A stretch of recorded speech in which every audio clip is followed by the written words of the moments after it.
Salam sehat sahabat, sahabat yang hebat, sahabat yang kuat, sahabat yang tetap semangat meskipun gagal ginjal dan cuci darah, sahabat yang dikasihi oleh Tuhan. Kita sepakat dan bermufakat untuk tetap menjalani pola hidup sehat. Sebab itulah wujud rasa syukur kita kepada Tuhan yang sudah memberi kita kehidupan yang kedua dengan cuci darah untuk melakukan semua kebaikan. Semangat sehat.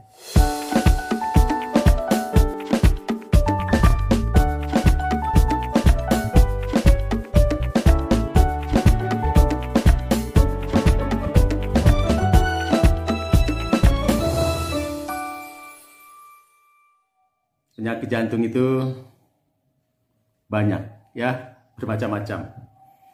Ada sakit jantung bawaan, katup jantung, ada lemah jantung, ada aritmia, pacu jantung, bermacam-macam.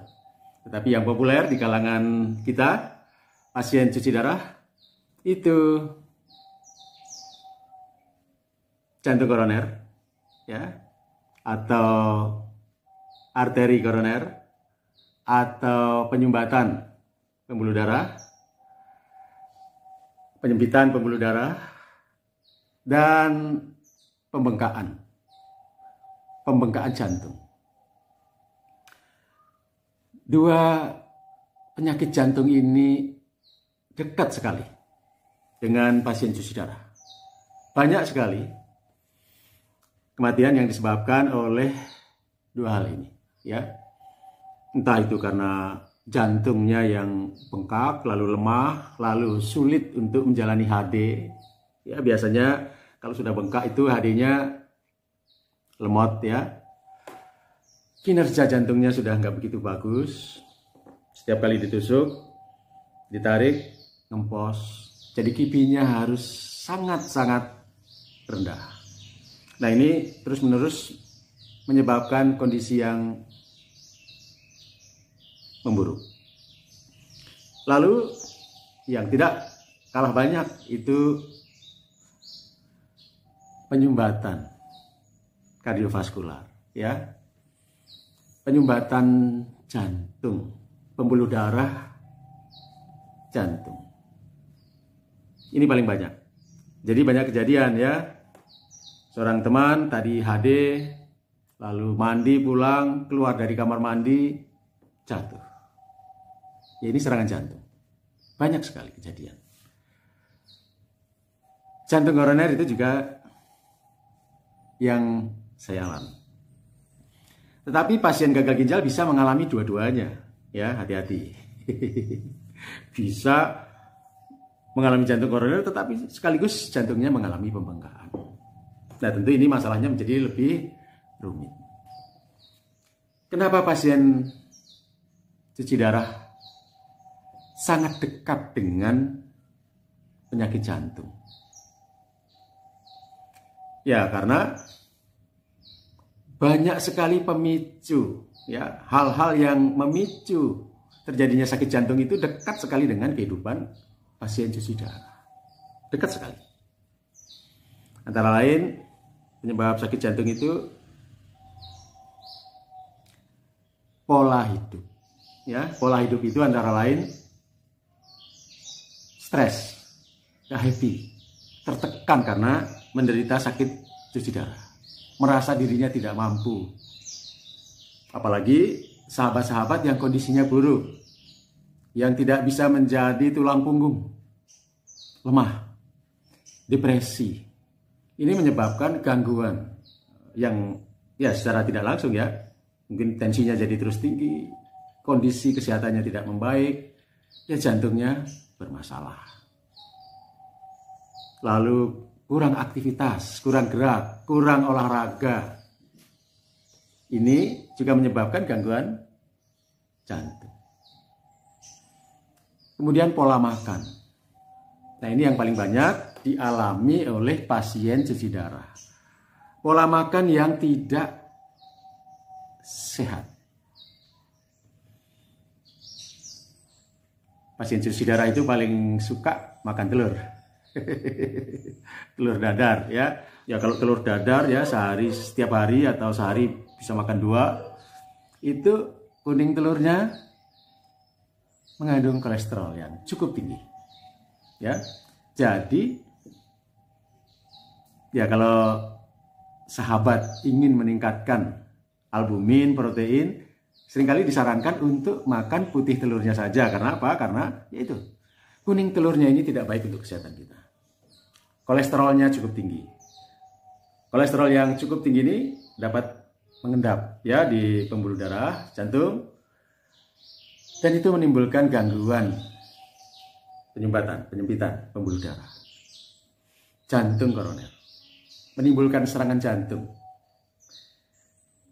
Nah, selain itu, pasien cuci darah umumnya takut makan sayur, takut makan yang bervariasi ya. Karena takut makan sayur, makanya yang protein, fosfor, kalsium. Ikan, seafood, daging yang berprotein tinggi. Nah, ini juga tentu saja kolesterolnya juga cukup tinggi. Makan yang berlemak-lemak, yang goreng-goreng, ya berminyak. Ini jika terus menumpuk menimbulkan plak ya di pembuluh darah, dan ini lambat laun menyebabkan penyempitan. Jadi sahabatku, gak usah takut makan sayur, ya. Makan yang bervariasi. Jangan terus-menerus makan yang berlemak-lemak, ya, tinggi fosfor dan sebagainya. Nah, pola makan ini menjadi sangat serius, ya, mengganggu kesehatan jantung kita. Selain itu, kurang istirahat. Ya, kita tahu pasien gagal ginjal, pasien cuci darah seringkali kesulitan tidur. Itu juga saya alami, ya. Tidur sulit. Baru bisa tidur setelah jam 2. Nanti jam 4 sudah bangun. Siang nggak bisa tidur lagi. Sulit tidur, sulit istirahat, itu juga menimbulkan depresi. Jika terus-menerus tensinya akan terus naik, dan itu lambat laun juga merusak kesehatan jantung kita. Selain itu, anemia ini dialami oleh begitu banyak pasien cuci darah. HB-nya sering rendah. Dulu di awal-awal saya juga kesulitan menaikkan HB. 9, 10, kadang 8, pernah juga ya, suntik hemapo seminggu sekali. Masih belum belajar. Lalu ya beberapa tahun belakangan, 5 tahunan ya, atau 7 tahun terakhir, HB saya terus baik, bertahan, bahkan jarang suntik hemapo. HB bertahan 10 sampai 12, rata-rata 11.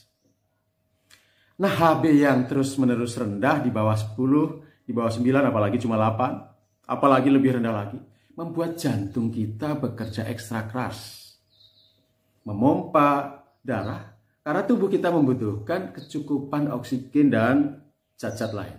Jadi darahnya dipompa lebih keras. Nah, pekerjaan jantung lebih keras. Lama-lama, kalau HB sering rendah, akan mudah terjadi pembengkakan jantung. Jantungnya lemot. Lalu, ya kinerjanya memburuk. Pembengkakan jantung. Kardiomegali. Ini yang paling banyak dialami oleh pasien gagal ginjal. Selain anemia, nah ini ya, terlalu banyak cairan. Sahabatku, dengan cairan yang berlebihan, volume darah kita juga berlebihan. Itu menyebabkan, ya apalagi kawan-kawan yang terbiasa naik 5, ya, berapapun berat badanmu, kalau naiknya sudah 5, itu pembuluh darahnya melendung. Karena volume darah menjadi meningkat drastis. Kalau sudah tidak tertampung, ya jantungnya ikut melendung. Ya seperti galon ya, dikasih air. Nanti kalau airnya dilepas, dibuang, terus-menerus seperti itu, menyebabkan kinerja jantungnya juga lemah. Bengkak jantungnya. Jadi sahabatku, ingat, meskipun mampu ditarik 5 atau lebih, tapi jangan lakukan. Ya, jangan lakukan. Naiklah terbatas. Ya, saya dengan berat 71,5 setiap kali HD, ya HD yang jarak pendek dan jarak panjang, itu naiknya antara 2 sampai 3. Tidak lebih.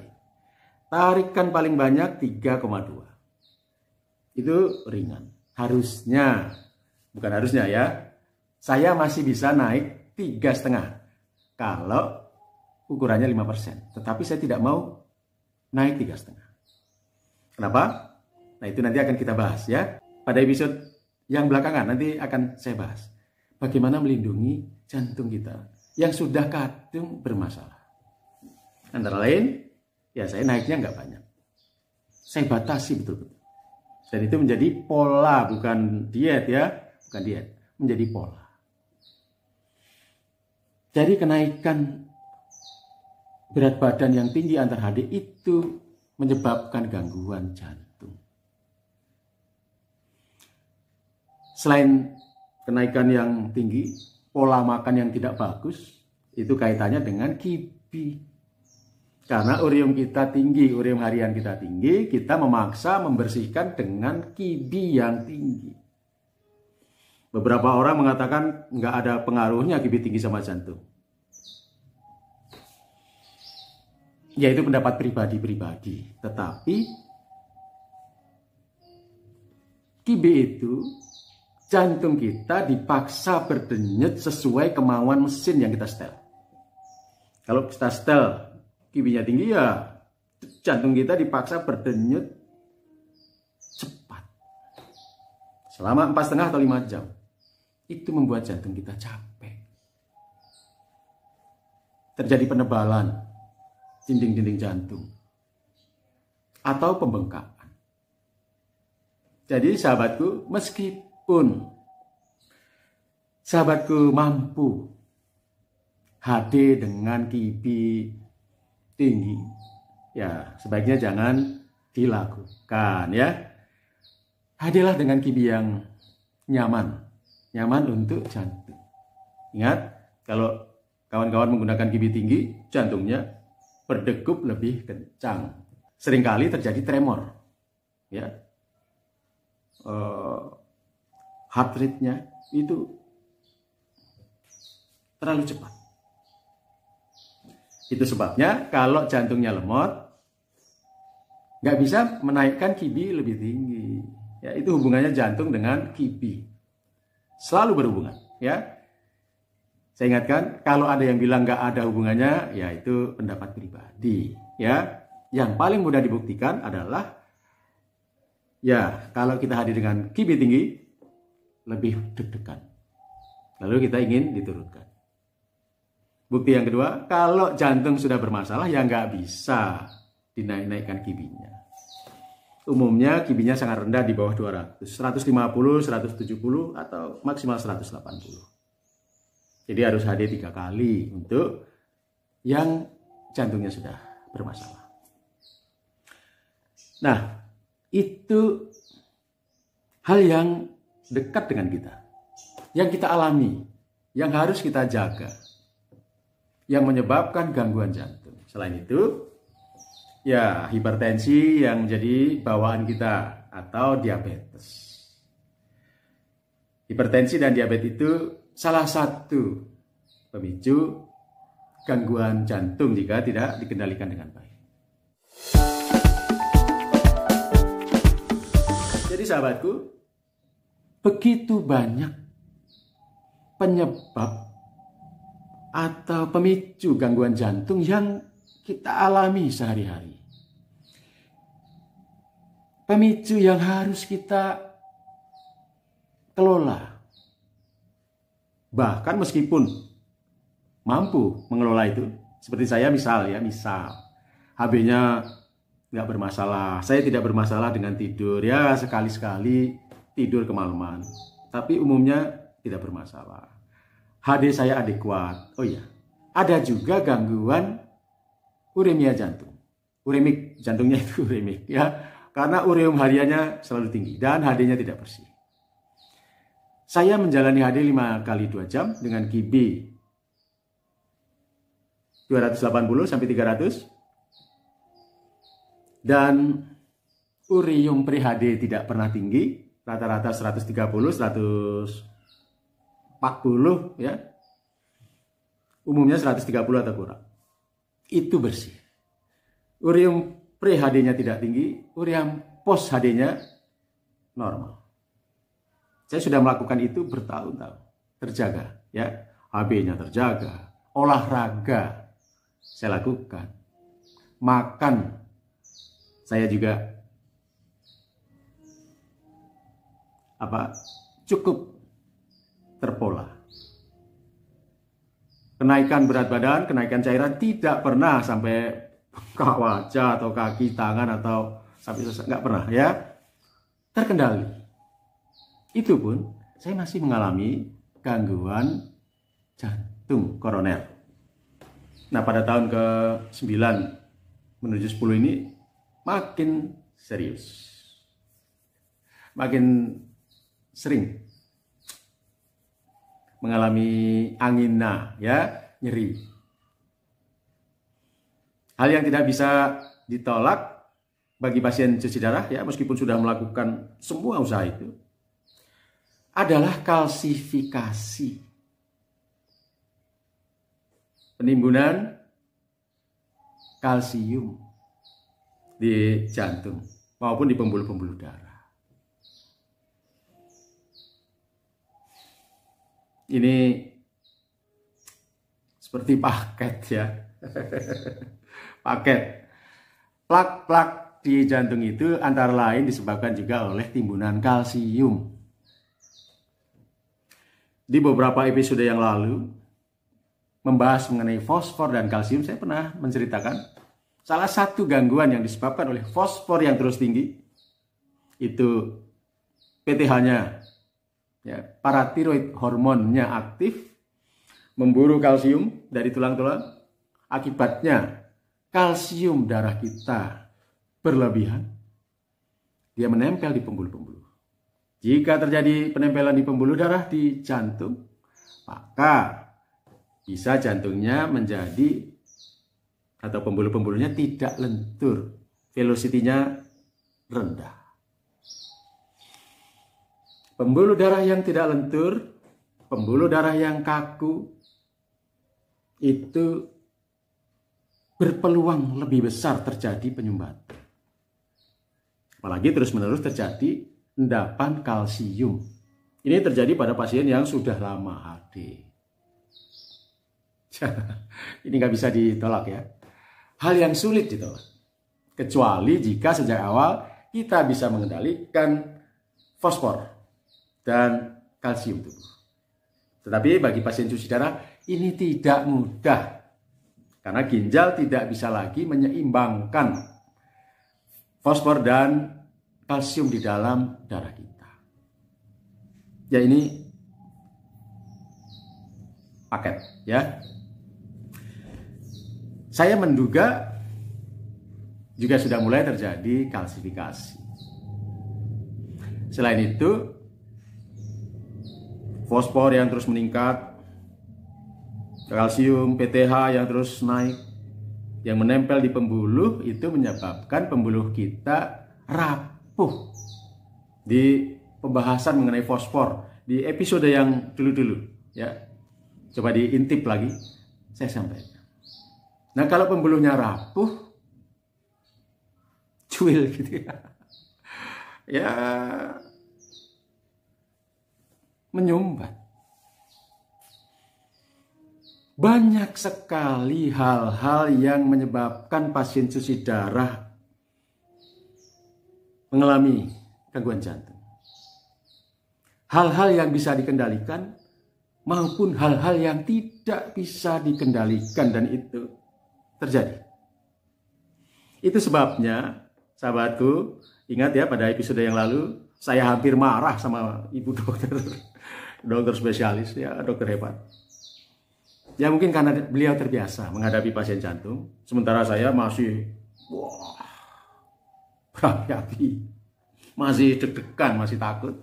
Ibu dokter ya biasa, ya pasien cuci darah yang sudah lama nggak bisa dihindari, ya akan terjadi, nggak bisa diapa-apain. Nah ini yang bikin saya sebel, ya nggak bisa diapa-apain. Bapak minum obat, jaga pola makan, tetap beraktivitas. Setelah beberapa hari saya renungkan, saya mulai belajar, benar ibu dokter itu, betul, ya. Jika kita sudah terlanjur mengalami banyak masalah, ya nggak bisa diapa-apain mungkin. Jadi sahabatku, sejak awal harus dijaga tubuh kita. Ginjal yang sudah rusak ini dapat merusak organ yang lain kalau kita tidak menjaga dengan baik. Bahkan saya sudah menjaga dengan baik, tetap mengalami gangguan jantung. Ya, memang ada, ya banyak juga sahabat yang tidak mengalami gangguan jantung. Tetapi masalah jantung ini sangat dekat dengan kita.